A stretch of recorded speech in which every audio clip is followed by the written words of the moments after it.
So if we are given a polynomial f of x equals 2x cubed minus 3x squared minus 11x plus 6, and let's say we need to find all the rational zeros,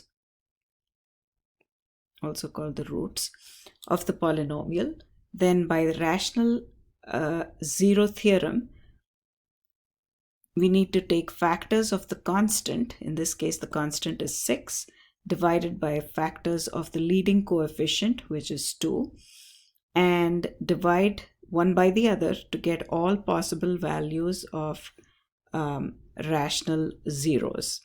So these are only possibilities. We need to check, double check if they are, which ones are the actual zeros. So here is where we begin. We list all the factors of 6, the plus and the minus, plus or minus 1, plus or minus 2, so on up to plus or minus 6. We list all the factors of 2, so that is plus or minus 1, plus or minus 2.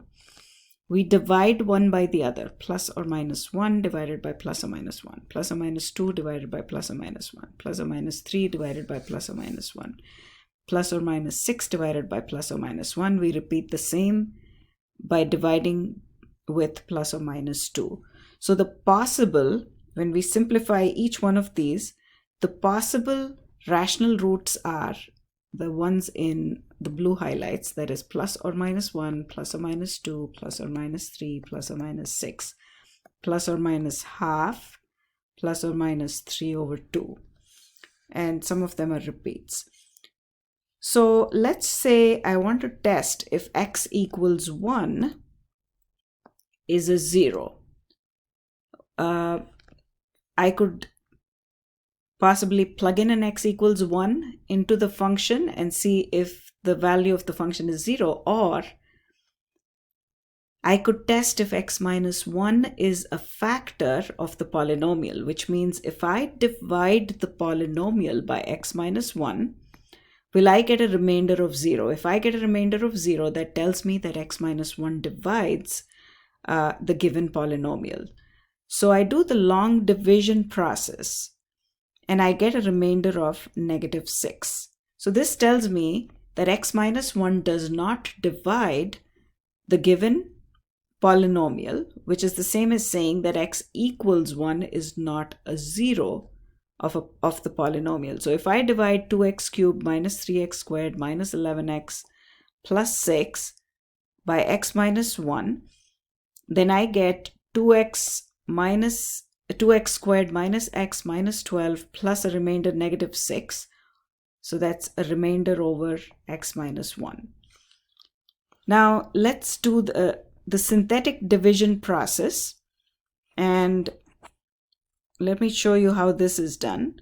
So first, remember again, we are trying to check if x equals 1 is a 0 or x minus 1 is a factor, same thing. So I write down x equals 1 over here. Then I list the coefficients of the terms in the polynomial written in order of decreasing powers of x. So notice the polynomial is 2x cubed minus 3x squared minus 11x. And if a certain term is missing, then we need to put a 0 for a placeholder, and then plus 6. So these coefficients is what we write down here. So the 2 goes here, the negative 3, then the negative 11, then the positive 6. So my first step is I draw a line, and then I pull the 2 down and write it here. That's my first step. Then I multiply the 1 here with the 2 and write down the result in this position. Then I add these two numbers to get a negative 1. Then I again take the 1, multiply it with negative 1, and I write down the product here. That's a negative 1. I add these two to get a negative 12. Then I take the negative 1, multiply with a negative 12, and I write down my result here. Then add these two numbers to get a negative 6. This last number here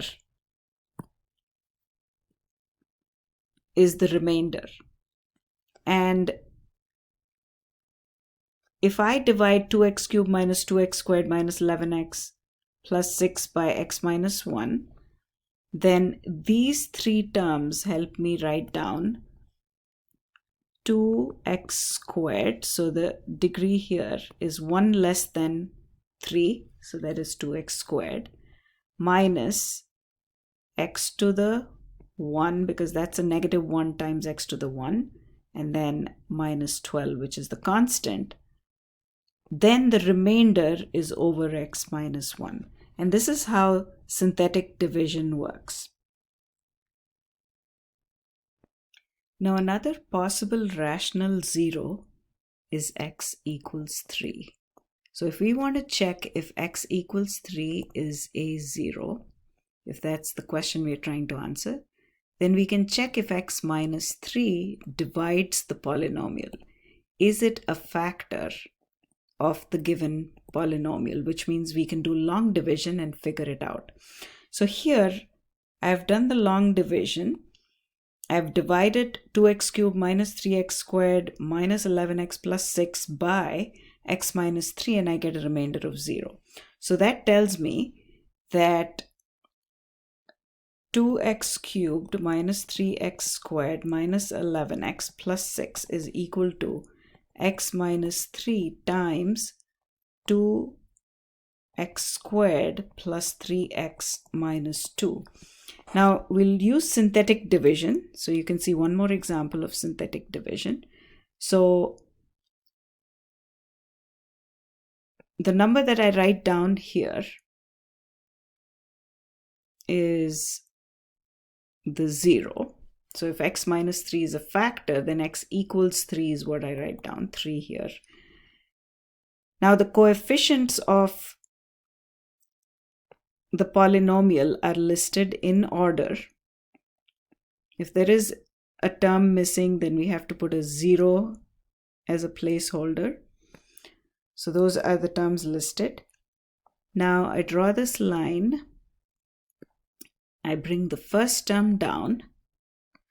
Then I multiply 3 with 2, and I write it here as a 6. Next step is to add these two terms, and I get a positive 3. I multiply the 3 with the 3 here, and I write the product over here. So that is equal to 9. I add these two to get a negative 2. I repeat the process. I multiply the 3 with the negative 2, and I write down the result here, and that is negative 6. When I add these two, I get a 0. This last number gives me the remainder. If I get a 0 here, that tells me that x equals 3 is a 0. It also tells me that x minus 3 is a factor. So if I want to write it in the factorized form, then this 3, since 3 is a 0, x minus 3 is a factor. And what's left over is the 2 from here. The 3 and the negative 2 will form the coefficients of the polynomial that I write down here.